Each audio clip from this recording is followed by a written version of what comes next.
All right, guys. Hey, what's up? This is Casey and Coach Tom. This is Shot Science Overtime number 131, I believe. So what we're going to do is we're going to do what we try to do every single week is we're going to have a topic that we think is going to help you guys become better basketball players, help you develop your game, and, help you take it to the next level. So while we're doing that, you guys are going to send us your questions. Probably the best place is in the chat here on the live stream. You can also send them to us on Twitter. We are at Shot Science on Twitter. And you can send them to us on pretty much anything else that you want to send us on at Shot Science. So just make sure that you're sending those questions over early, as people usually get their questions in. As we get towards the end, it gets a little bit questionable because we get so many people. So make sure that you get them in early, and we will do our best to answer as many questions as we can. Anything else before we get into it? Nothing comes to my mind. Okay, so our topic for today, while you guys are sending your questions, is how to get the perfect rotation on your shot, or what is the perfect rotation on your shot. Right. It's something that we talk about all the time with kids that we're working with, or even people that have been shooting for a long time, just because there is kind of an optimal range of where you want to be. So right. What do you think about that? Well, one of the things that we want to have everybody do on the release of the shot is to have an absolutely true backspin on the ball if we can. And the reason for that is that we want the ball to go to any particular direction. If we're aiming at the middle of the basket, then we want those two fingers to finish at the middle of the basket, and that's going to create true, full, regular backspin. What happens is that oftentimes when we get side spin, there's a couple of things that cause side spin when we release. One is that we release the ball off the last three fingers of the shooting hand, and it creates a sideways rotation. Well, that in itself usually causes the ball to be offline. Now, what can cause that also, besides those three fingers on the release, is the thumb on the assist hand. As we start to shoot, the thumb of the assist hand wants to help with that shot, and it kind of sweeps across the ball, and that causes sideways rotation as well.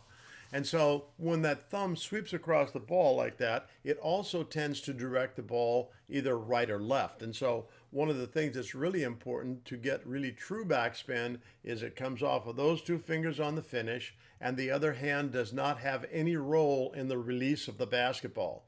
And if you take a look at Steph Curry and some of his YouTube videos, you will see that as he comes up to shoot, the other hand just moves away from the ball and he finishes. Right off. Yeah.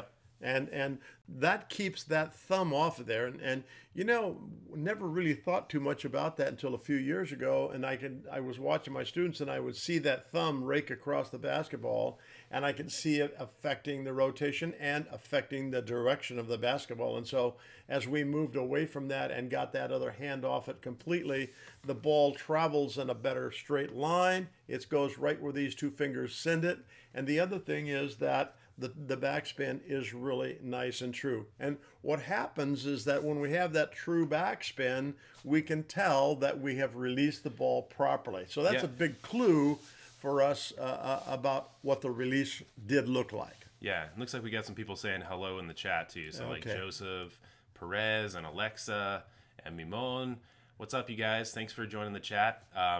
I would also say too, like, one of the things that people need to realize is to get kind of the perfect rotation too, you have to really have your shot be the one-handed kind of release. It does. So, when we talk about the form shooting drill, and we have that place down on the block where we have people just sit there with one arm shooting, there's a reason why you do that. It's not because it's just some unfun thing that your coach wants you to do. It's because your shot should effectively be a one-handed shot. Yeah. If you're using two hands, like you said, getting the thumb from the other hand involved or whatever, or even heaving with both hands, you're going to be way less accurate. Yeah. And that's why we have that kind of shift over towards the shooting side, so you can get your hand on there and everything is lined up. Because if you're a right-handed person or a left-handed, you're going to have it go to each side, and that's going to be your strong side. And you're going to be much more accurate if you are using that one-handed approach. Yeah. And your rotation is kind of really dependent on it too, because if you're not doing a one-handed one, it's going to be hard to get the right rotation using both hands. Exactly right.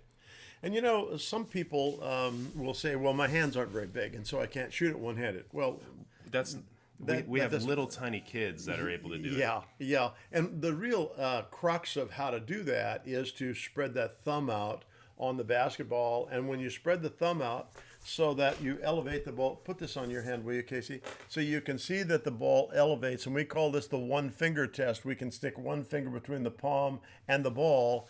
Then we get it up on the thumb and we get it on the finger pads. What you don't want to do is get it on the palm like this, like you're going to shot put it. And you don't want to get it up like that on your fingers. Yeah. Look at some of the photos of Shaquille O'Neal. I'm not kind of set point. Sure. If you're having problems with that, it probably means that you're not really getting the right lineup of your wrist and your elbow and your shoulder and everything kind of lining up. Because you should be able to just sit here with the ball sitting on top of your shoulder in the set point. Right. Well, let me run this by too, is that when we take the thumb and the little finger over here, they're opposing one another, it allows you to grip the basketball. Yeah. You don't want to grip it really hard, but the little finger and the thumb on the other side here are opposing, and so we can kind of grip the basketball. And like I said, I don't think there's any problem, no matter how old you are or how big or small your hand is, that's going to keep you from controlling where that basketball goes if you do that. Yeah, so, okay, why is that important to the rotation then? Well, the fact that that we have the ball up here in that situation is that when we come through, we want to take and make sure that the ball rolls off on the final release off the first two fingers. Now, one of the things that happens is that sometimes what happens is the ball will come off of the first three fingers because maybe the third finger is a little longer, okay? And that's okay. It's when they get out on the third and fourth and fifth finger that we tend to rake across the ball this way, and that causes that side rotation, which tends to push the ball right and left. Yeah, I mean, if you think about it, if you're finishing off in that direction, that's where the ball's going to want to go. Yeah. And if you're finishing, if it's supinating in and it's coming off these fingers here, or even if it's just coming off of all your fingers and you're supinating in, that's going to make the ball go that way. Yep. And that's, the direction you're going to miss it. And if you go out the other way, it's the same deal. Oops. It's hard to do it backwards, but it's going to go the opposite way when you pronate out. Right. So when you finish, you want to finish directly at the basket. That's your target. So that's where you're finishing. I had somebody ask me yesterday about should my hand turn outward when I release it. Well, Casey mentioned this. That's called pronation. And what happens is that when my hand turns out, you can imagine that those fingers are going to push that ball to that side of the basket. So we always talk in terms of fingers 1 and 2 going right to the middle of the basket, and that's where they finish. Right. And so that gives us true backspin too, by the way. Yeah. And the other thing is that you want to have a very relaxed wrist when you're shooting. A lot of people we hear use terms like flicking or pointing or doing all these things that require you to put tension into your wrist, which is the worst thing you can do. If you're flicking, you can feel the tension that builds up in your forearm, and it's going to add more backspin than we want. We'll talk about that in just a second. Yeah. But if you're flicking, it's going to be a really live basketball very much, but it does. And here's that way that it affects it. And I like to use this analogy to kind of explain it. If I have a top, which is, what a top is, it's a kid's toy, and you wrap the string around it and you stand back and you throw that thing really hard, and we have a wall on our court, and so we use this as a demonstration. If I throw that top toward that wall and it's spinning really fast, what's the top going to do when it runs into it? Well, there's different answers that people give me, but the one that is the true answer is this. As soon as it runs into that wall, it is going to expend all the energy that it has, or most all of it, that is captured in the rotation of that top. And so what happens is that when it expends that energy, it's going to be a long rebound. And if you take and liken that to a shot, if we have a basketball that is spinning fast, it's got all that energy caught up in the rotation. When it runs into that rim or the backboard, either one, it's usually going to the response is going to be a long rebound. Okay, so now let's take this a step further. If we take and throw that top and it's not spinning very fast and it runs into the wall, it bumps it and maybe just falls over, or it's a very short rebound. Just dies, yeah. It just kind of dies. And so when we use that kind of approach, when we are shooting a basketball that has a slow rotation, what happens is that when it hits that rim, especially if it's got good arc, it's going to take and bound up. And it's going to stay around the basket. And if it bounds up and stays around the basket, you've got a great chance for that ball to go in. The ball is not going to be live. And we think that's the way it should be. I can remember a study from, I think it was back in the 1970s, and there was a scientific study done by a guy, I think it was from Florida. He was a I don't want to call him a scientist, but that's exactly what he was. But he was interested in basketball and interested in what happened in basketball when you shot the ball. And a couple of things that he came up with was this, is that number one, when you're shooting a free throw, the ball should make about 2 rotations, complete rotations, on its way to the basket. And that's going to be affected a little bit by the arc of the shot. Okay, and so the other thing he said is that he believed that the best arc or best angle of attack for your arc is about 45 to 55 degrees of the angle as it approaches the basket. Okay, and if it's going slow, when it hits the rim, it's going to tend to be soft and stay around the basket. So we teach everybody that we want to have a nice flop of the wrist, which is very relaxed, and we don't want to impart very much rotation on the ball for that reason. We want the ball to stay around the basket, and if it's got a nice arc and it's staying around the basket, it's got a great chance for it to still go in. Yeah, so I mean, it really comes down to like shot, backboard, or whatever. It's going to bound up, all that energy gets expended, and so it's going to, shoot it out, and you don't want that. You want the ball to die right there on the rim. Yeah. And that's what they call the shooter's touch and second chance and all that stuff, where it's going to bound up and it's going to fall down right where it hit. And if it has all that energy in it, it's just going to explode. It'll be a long rebound. You can count on it. Yeah. And there will be no second chance. So that's the reason why you want to have that gentle backspin. And if you watch somebody like Steph Curry or your Klay Thompson or Ray Allen or whoever, they all have this gentle backspin. It's not spinning like crazy, because if it did, they would get none of those second chance shots. Yeah, that's really the truth. And it doesn't affect any shot that is nothing but net. But when it runs into the iron, which there's a good percentage of shots that are taken that run into the rim, then you're going to have that long rebound where it doesn't have a chance to go in. Right. Okay. So I think that's kind of where we stand on rotation for the basketball. And, hopefully that all makes sense for you guys. We have some videos on that stuff on our shooting playlist and all. So go check that out if you have more questions. Or you can send more questions to us right now, and we'll talk about that in our Q&A part. Yeah. So we're going to cut that off. Hopefully that helps you guys. Make sure that you are sending us your questions. It would be awesome if you went out and told your friends and family to check out the chat, because it helps us get more questions and cool stuff for you guys.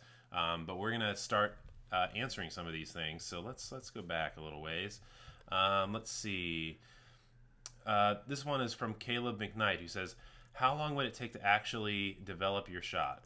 Okay, when we start with a new student, we figure that they are about 1 month in developing of a respectable shot. And usually we start them off in the first session and maybe even into the second session a little bit of hour-length lessons with explaining about the mechanics of shooting and how you execute that. And then we give them homework where they take the ball and they have certain things to do. The form shooting drill is one of them that we say, if you want to be a good shooter, this is the form shooting drill that you need to use, and you use it every day. And you can see that on our YouTube channel and how we execute it. And the importance of it is that it teaches you to establish muscle memory for some new mechanics that you may not already have, and get rid of those which are damaging to your shot right now. And so the important thing is that probably in the course of about a month's time, you can take that shot to the game and have it working for you. The muscle memory just takes a while to break down what you did before, and then to reestablish some new muscle memory that is going to take and make you a better shooter. Right. So I hope that answered your question. Yeah. Okay. This one is from Matt LP Games, who says, tryouts are coming on Saturday, and I was wondering if there's a way to have good form. Do we always have have to shoot the way the coach wants us to? You know, that's a great question. Well, first of all, let's address the first part of it. And you've got tryouts coming Saturday. I would think that is the Saturday coming 1 week away. You probably don't have much that you can really do in the way of developing a shot in that short period of time. But you could probably take and look at our videos and get some ideas of some things that you could be working on to help you shoot better. The other thing is the question there, should you always shoot the way the coach wants you to? Well, you know, that's kind of a touchy situation. On my students, one of the things that we talk about is this. Do you accept the way that we are teaching you how to shoot this basketball?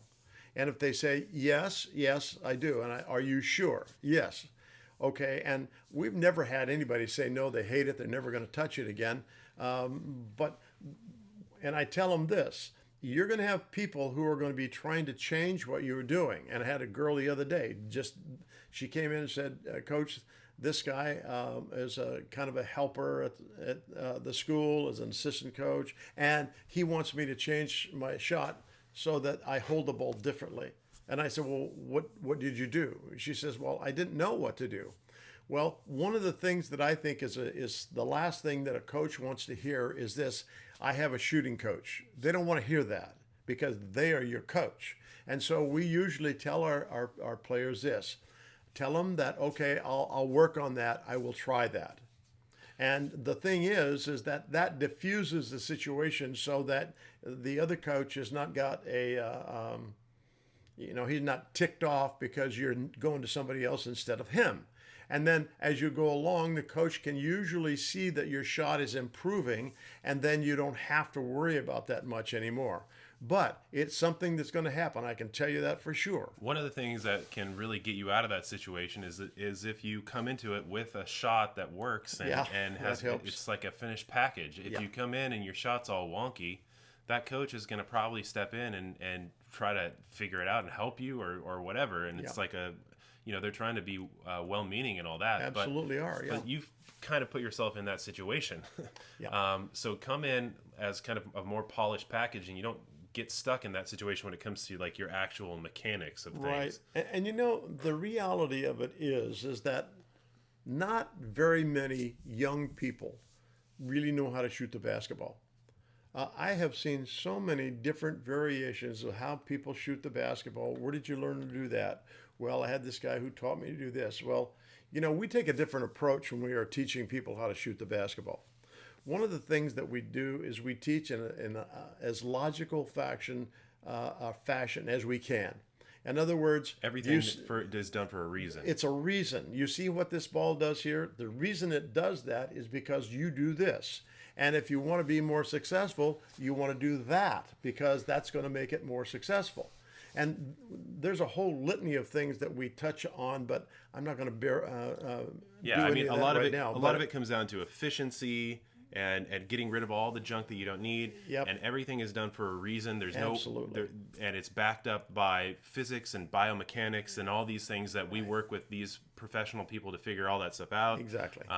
And you know, it really comes, I think that answering that is if you are having a coach coming in and he's trying or she's trying to figure out some way to help you with your mechanics, you diffuse the situation. You don't make it a weird thing where you say, like, Coach Tom from Shot Science said to do this and this and this. Yeah. They don't want to hear that. Just tell them, okay, I'll work on that. I'll try and make that happen. Or you can talk to them and say, well, you know, my thinking on this is you know, fill in the blank, you know, and you can give them some logical response. And if they don't agree with that, then you can say, okay, well, I'll give that a shot. But, you know, the thing is that you have to, if you come into the situation and you are a good shooter, they're not going to jump in and start messing with things. No, they'd be foolish if you're a good shooter to be messing with your shot. So we went on a long tangent on that, but that's the truth, is come in kind of more polished. And, you know, that's going to take some work, but that's the best way to do it. Yeah. Let's see. This one is from, Eugene Lee asks, goggles versus contacts for basketball. I know I played with contacts. You probably played with glasses. I played with glasses, yeah. I prefer contacts, but it's a personal thing. Well, glasses get in your way. They really do. Yeah. And to be very honest, when I was playing, they didn't have contacts yet, and so I had no choice. There you just go date yourself there. But I date myself with my face every day. oh boy. Okay, this one's from Lal Pun, who says, "What's a good drill for game speed shooting?" Well, I mean, we have a ton of stuff that we kind of break down into individual drills, like just spin shooting and catching off the pass and all that stuff, and visualizing your defender. You just have to kind of put yourself into those situations. Another one that we suggest is going and checking out Coach Dennis Stanton's spin shooting workout. I mean, it is so multifaceted. It touches on everything: the form shooting, the three pillars of practice, and getting all the game speed stuff out of the way, and consistency and working on free throws. It's got everything in it. So we highly recommend checking that out. Well, one of the things that's really important too is that when you are going to do game speed shooting, make sure that you work at game speed. I had a student this morning, and he was kind of going through it about half speed, and I said, well, when are we going to go game speed? This is what we're supposed to be doing. Well, what do you mean? I said, well, here you are, a junior in high school, and your speed of execution is about that level of a seventh grader. Oh, so you think I should speed thing up? Well, if this is game speed shooting, we should take and speed it up, or otherwise you're never going to be able to keep up with the game. And so you create that situation in the drills, but also in how hard and how fast you execute it. Yeah, I mean, and still maintain your control. That's one of the mistakes that a lot of people make, is that they think that they're playing at the level or intensity of a game, but they're really not. They're just kind of just a notch above casual. Yeah, very true. The thing is that the reason why you want to do all that game speed, game intensity work is that when you actually get into a game, it's like you've been there before. It's not like you're just step out there and now I have to apply all this stuff that I did at casual speed to actual execution. Well, and the game gets away from you, and you rush your shots. You're always behind the eight ball with it, and so by practicing all that stuff at a much faster speed of execution, not one where you're out of control, but where you execute at a faster speed, that's going to have you much more ready to go than if you're just really casual all the time. All right, this one is from Tanya Helms E-Step, who says, "How can I make my handles better?" Oh, that's There's three things. Yeah.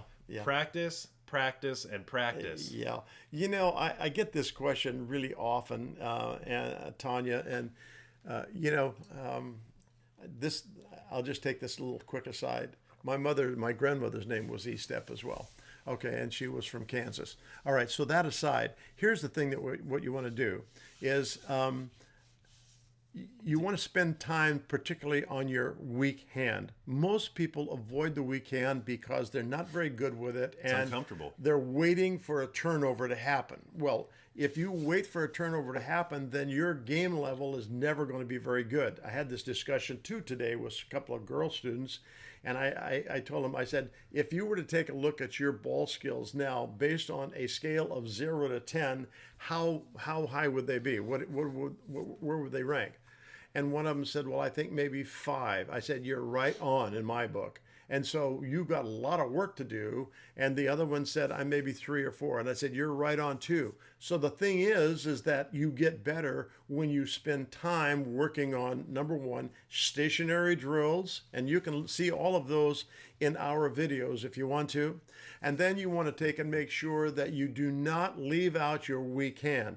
The weak hand has to be worked, and it's got to be worked as much as your strong hand. Or more. And you know what you find out after about a week's time? Oh, I can actually use that left hand and be fairly effective. It doesn't take long. Okay, and so that's how you do it. You actually get yourself a drill package you're going to use, and get started, and make sure that your weak hand gets used a ton. Yeah, I mean, you have to do the 3 pillars of practice, and we talk about that all the time, where you do the first pillar, which is dialing in everything, making sure that all the mechanics are in the right place. Yep. Do the stationary drills, do the dynamic drills, do all the stuff that we show on our channel, and then step it up to the second pillar of practice, which is game speed, game intensity stuff that we just talked about, and you essentially take the stuff that you learned in the first pillar, or put in place and dialed in the first pillar, and apply it at game speed and game intensity. So maybe you visualize that a defender's there, maybe you actually have a defender step in, you just amp it up.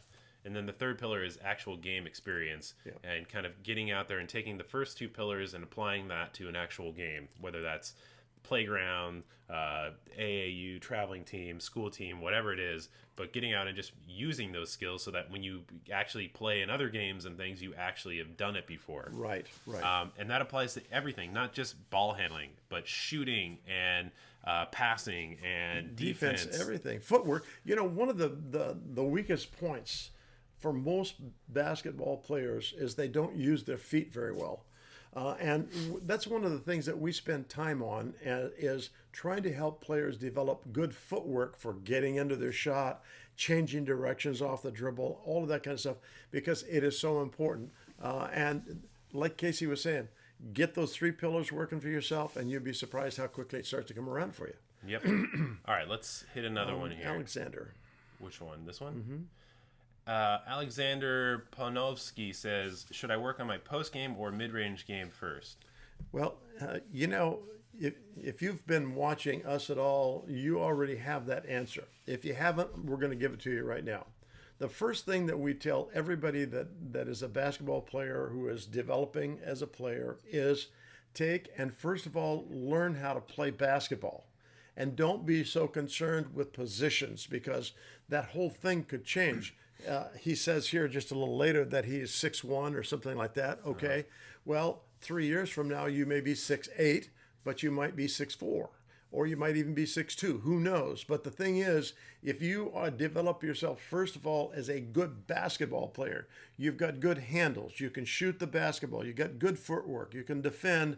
That's way more important than worrying. Yeah. Well, here is a DBZ Strike Ace 123 who says, don't worry about your position. Your coach will decide that for you. And that's exactly the truth. Because if you're a basketball player, the coach is going to look at you and evaluate, where can you play? Where can I play him or her so that we can be successful? I mean, you know what a coach does not want to hear from a guy that is at tryouts or whatever is, yeah, I play the point guard, or I'm a point guard, or I'm a center. Yeah. It's like, you don't get to make that decision on a team. No. And the thing is that, do you want to step into a situation where you say you're a shooting guard, but you're on a team or trying out for a team where there are 2 guys that are ahead of you, or 2 girls that are ahead of you, and you're trying to get into that spot?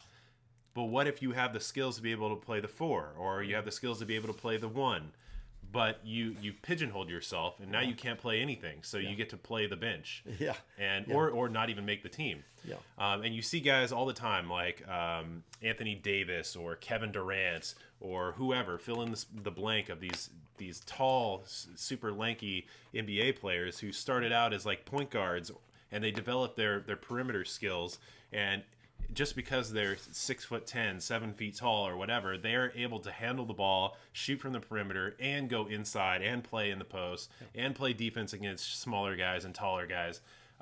Be the versatile player. Everybody wants to tell themselves, oh, I'm a point guard, oh, I'm a center. Forget all that garbage. Those become, as time goes by, those become less important in the game of basketball, because everybody is basically playing every position. And so think of yourself as a basketball player. Develop all the skills.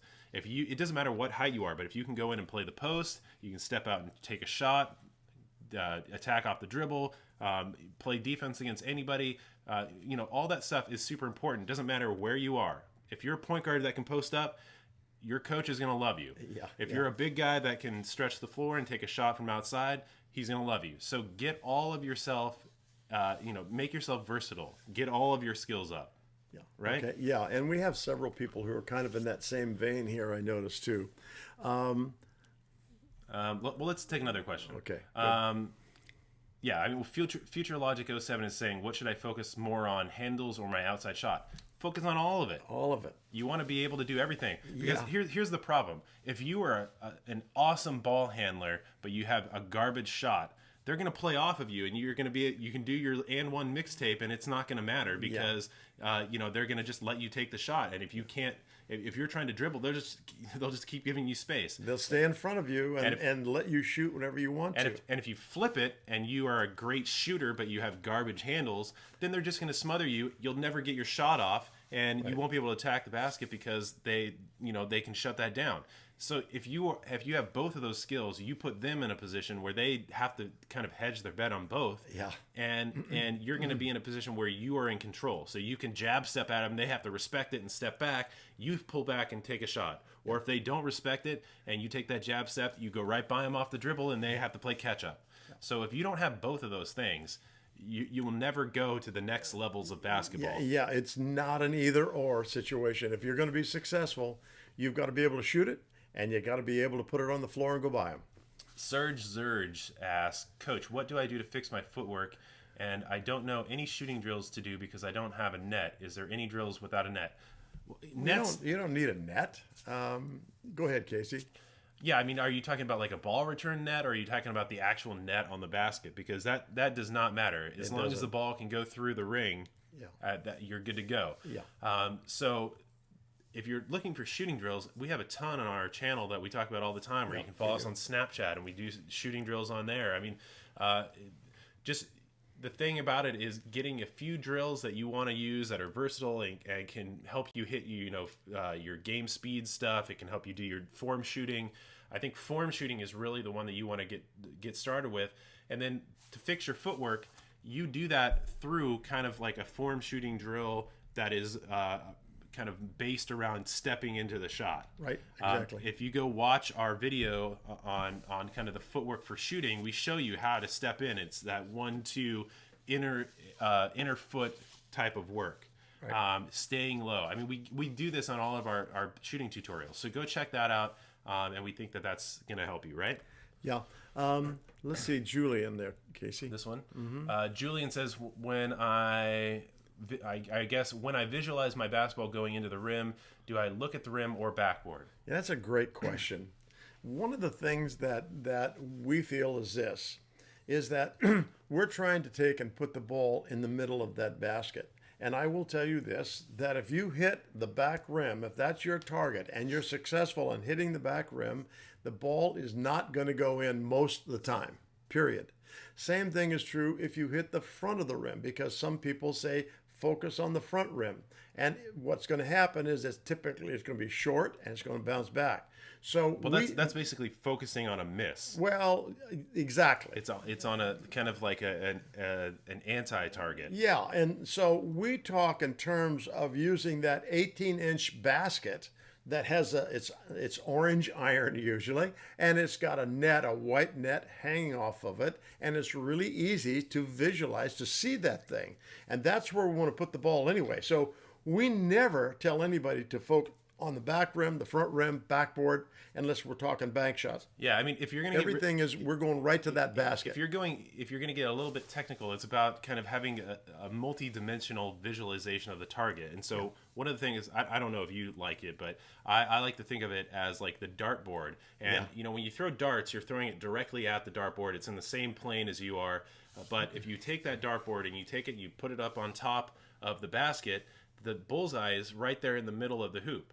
And so if you're going to take a dart and you're going to throw it up there, you're going to visualize it going up and hitting the bullseye right in the middle of the rim. That's kind of what you want to do when you're shooting as well. You want to visualize that bullseye being right there in the middle of the rim. Right. You call it the nest when you're shooting. Yep. And you can see our video on the nest, the target for shooting, on our YouTube channel. Yep. But if you are trying to visualize where on the basket to look when you're shooting, you want to visualize in the spot that's going to make the most sense for making a basket. Yeah. If you're focusing on the backboard, if you hit the backboard, it's probably not going to go in. If you hit the front rim, that's not going to help it go in. It's kind of an iffy situation there. Back rim, same situation. Yeah. Focus on the middle target of the basket or the nest, whatever terminology you want to use. That's what we say. Yeah. Now, we had a question there from, I don't see where it is now. Anyways. Well, Serge there asked about, he says basket net. Yeah, well, I think we answered that anyway. Yeah. This one is from Esen Nadim, who says, can you tell me different ways of creating space and getting myself open? Yes, we have tons. Yeah. And there's different approaches for if you have the ball and if you don't have the ball. Yep. And if you've used your dribble and if you haven't, I mean, there's a handful of things to do. So first, if you don't have the ball and you're trying to get open and create some space, we suggest that you check out our video playlist on moving without the ball. And in that, we talk about the L cut, the V cut, and the backdoor cut, I believe. And so those are things that we think will help you get open by creating a lead and then exploding out and getting space. Essentially, it's putting yourself in control and taking advantage of the defender, making them kind of try to play catch up to you. The next part is if you have the ball, you have all these dribble attacks that we suggest. So go check out our dribble attacks, and we have like the flat back, the scissor dribble, the dime. Well, I was just going to say that. So those are these dribble attacks. On top of that, if you haven't even used your dribble, you have things like the diamond that you can use, and that's a good way to clear space using your body and the basketball to kind of push that person back. It's not about actually physically moving them, but they have to respect your body as the ball handler. So you can use something like the diamond. Then we also have things like the hammer that you can use. There's the jab step. There's a ton of things. So if you have the ball, check out those things and the dribble attacks. And if you don't have the ball and you're moving without the ball, check out that playlist as well. All right. Now there's one right there. I think that's is it Karim or Kareem? Kareem, which one? This one? Yep. Kareem Ghali says, "How do I defend a left-handed person if you are right-handed?" That's really an interesting question. Whether you're a left-hander or a right-hander or able to do equal with both of them doesn't make any difference. What that person is doing is what you really want to take into consideration. If they are strong with their left hand, you get on that hand and you force them to play with their weak hand as much as possible. And if they can go with both of them, then you're probably going to have to back off and give them a little more space so you can stay in front of them. But that doesn't make any difference whether you're right-handed and they're left-handed or at all. It has to do with recognizing what they can do and try to take that away from them. Yeah, and you it shouldn't matter if you're playing against a right or left-handed person because you should have kind of the same approach to following the basketball and stopping their attack. And if a player is good, they're able to attack you ambidextrously anyways. So don't worry about it. And the same thing is true is that if you are a right or left-handed person on offense, you need to be able to use right and left hand as well. Absolutely. Okay, so next one is from Dylan G, who says, "My tryouts are tomorrow and I've never been more nervous." Okay, so first I will tell you, go watch our videos on how to make the team. We have several of them. There's some that we do, and we talk about kind of the things that are important to us, like showing initiative, showing effort, and all these things that are things that aren't even things that you necessarily need to work on before you get there. These are kind of character traits that you can flick on if you need to, and you should use these anyways. And then we have some videos from Coach Casey Hill, who is he's the NBA Development League coach for the Golden State Warriors D-League team, the Santa Cruz Warriors, and he gives his thoughts on what coaches look for and what you should be doing in tryouts. So go check that out. I will also say this: don't go in there trying to prove something or trying to be somebody that you're not. Go in there, play your game, play relaxed, and that is the best thing you can do. The worst thing you can do is go in there and try to be, the superstar or play beyond your actual abilities. If you do that, you will not succeed. Right. And you see that all the time when you go to tryouts. Is there's some kid or some guy that's trying to show off, or he's trying to do way too much. He's trying to Kobe the situation, and that is the worst thing you can do. Go out there, relax, just play your game, and that's the way things are really going to be and pan out the best. Well, if you try to do too much, that can be a real problem. Right.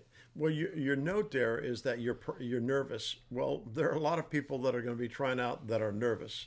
But you know what? After a few minutes, that nervousness tends to go away. After you get into the flow of what they want you to do and you're concentrating on that, your nerves will start to kind of even out for you. Yeah. And good luck, by the way. Yeah, and just don't take it so serious. Chill and just do feel what good you about gotta it. do. Yeah. Okay, so we have two questions here that are kind of in the same vein. But Dylan asks, why do I do good in practice, but in games I choke up? And then Feature Logic 07 says, I play great in practice, but whenever I'm in games, my shot is off and I'm really nervous. A lot of people say confidence and some say muscle memory. Okay. So there's multiple levels of this. Yeah. The first one is we have a video on it too, and we call it Make and Practice, Miss in Games. Right.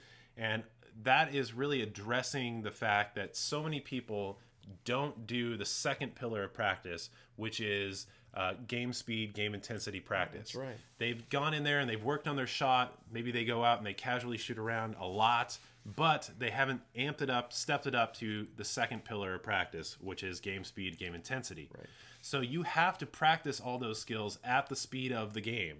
And you have to practice it with the help of a defender or visualizing a defender, something that makes it feel like you've actually been there before. And if you don't do that and you try to, you've been working on the form shooting drill for months and months and months, and then you step into a game, that doesn't translate directly. No. You have to kind of bridge that gap and progressively work up to actual game play.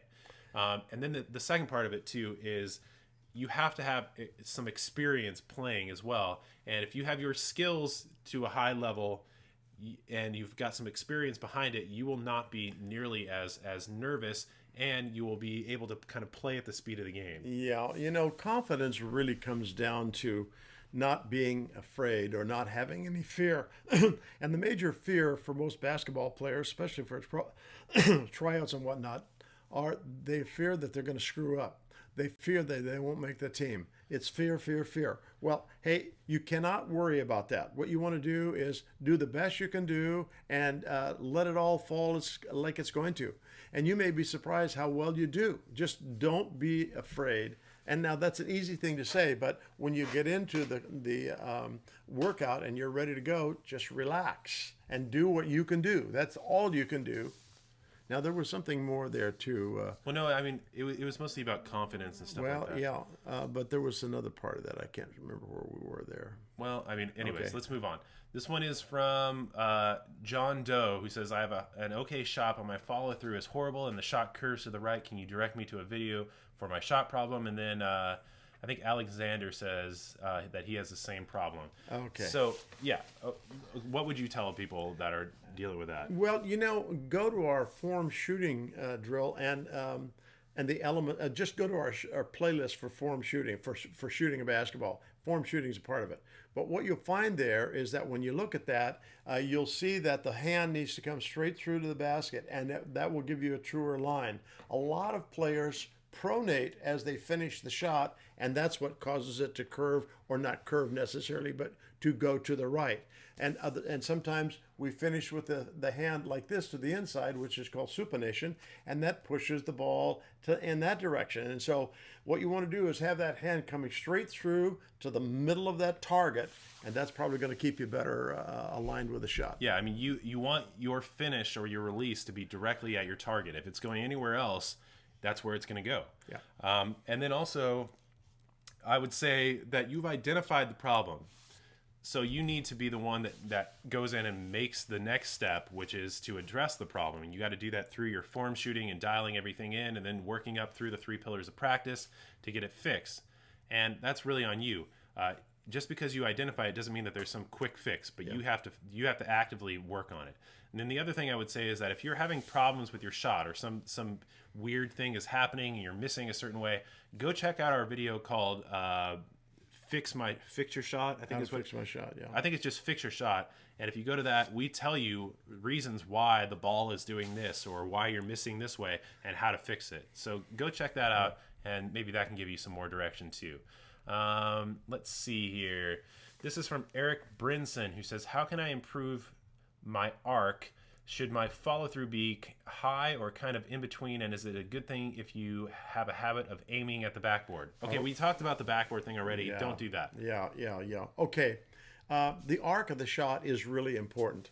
One of the things that they have found doing their research on angle of attack on the basket is that the flatter the arc as you shoot the basketball, the smaller the basket becomes. And it's hard to visualize that, but what happens is we've got a video on it that shows you what happens when the shot is flat. In order to get a higher arc, and we feel that you should have one that's probably going to be the top of the arc of the shot should be somewhere around 16 feet.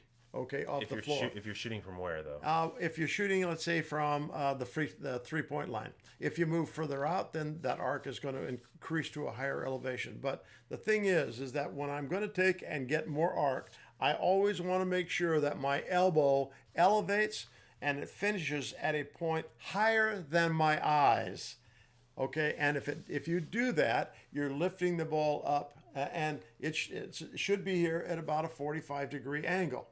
I had one student yesterday, and it was like straight up, and that doesn't work because the ball follows a path that is called kind of like a bell curve. It's just like this, and we want one that's going to be a gentle parabola. Yeah, and the other thing too is that there is like an optimal in between when it comes to arc. If your shot is really flat, you're going to have a problem there. Yeah.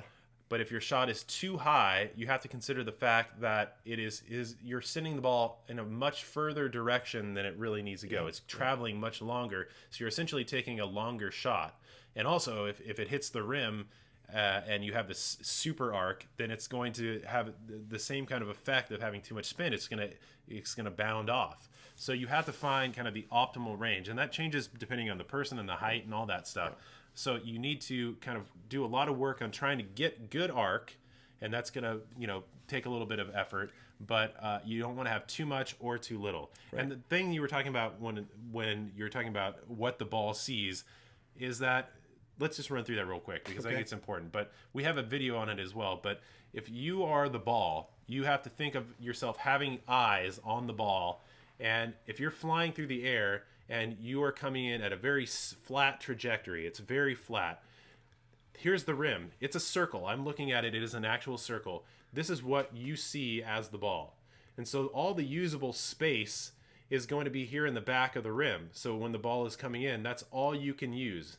And it's the visual that you can see.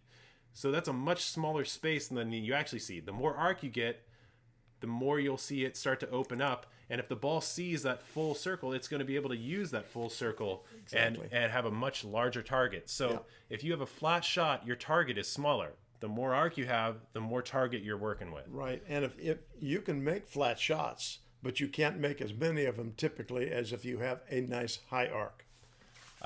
This one is from DeAndre Stewartson, who says, I have a chicken wing, but I make my shots. Should I change it? Well, if your chicken wing looks like this with the elbow out, you better change it because that's nothing but a flat shot. So what we want to do is bring that elbow down. You don't tuck it hard, but we like to have it hanging out about, 10 degrees. But that's pointed, the elbow is pointed toward your shooting foot, and that's fine.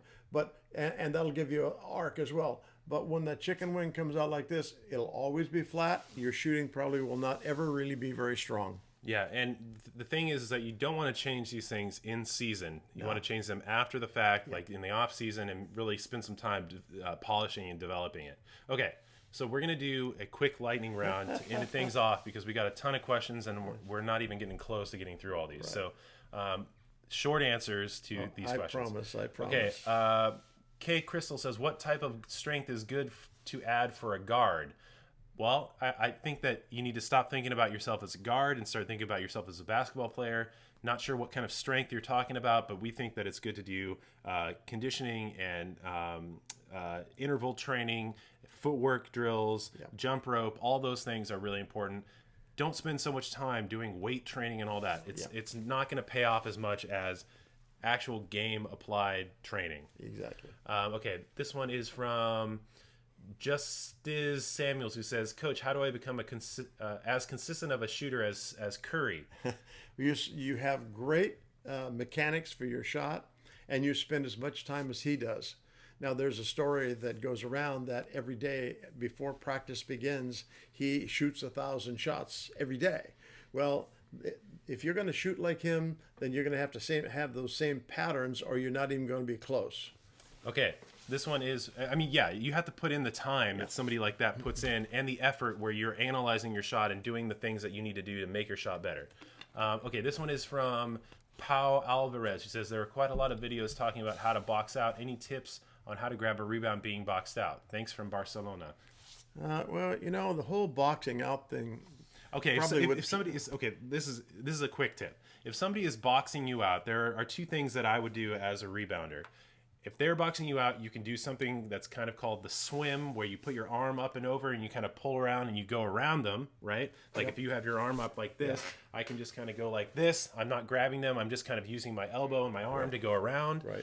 Or you can do something where they're boxing you out and you just spin off of it and you spin around them. Yeah. Those are like the two options to really get around somebody boxing you out. Yeah. It's fruitless to just try there and like push them and push them and push them. Yeah. Gotta get that arm down or spin around them. Yeah. Okay, this one is from Tanya again, who says, how can I improve my vertical? Go check out our vertical jump series. We have vertical jump videos and the vertical jump handbook that we think will help you in improving your vertical, but also your just general athleticism. Yeah. This one is from Harry Sherwood, who says, do you think trying to copy Stephen Curry's shot exactly is bad? We have a philosophy on that where we try to tell people, don't try to emulate anybody. You are your own person. You have your own body mechanics, your own body proportions. All of those are going to be different than all these other people. Your body mechanics are not the same. So you need to start with the fundamentals, which is exactly what Stephen Curry did. Start with the fundamentals and build off of that to develop your own shooting. That's exactly right. And so the whole idea, that whole idea of be like Mike, Casey's saying that's kind of absurd in a way. What you want to do is you want to be who you are and just make sure that your shooting mechanics are solid. Okay, we're going to take one more question here. Let's look for a good one. Do you see anything you want here? Ooh boy, there's a lot of them here. Yeah, there are a lot. Let's see.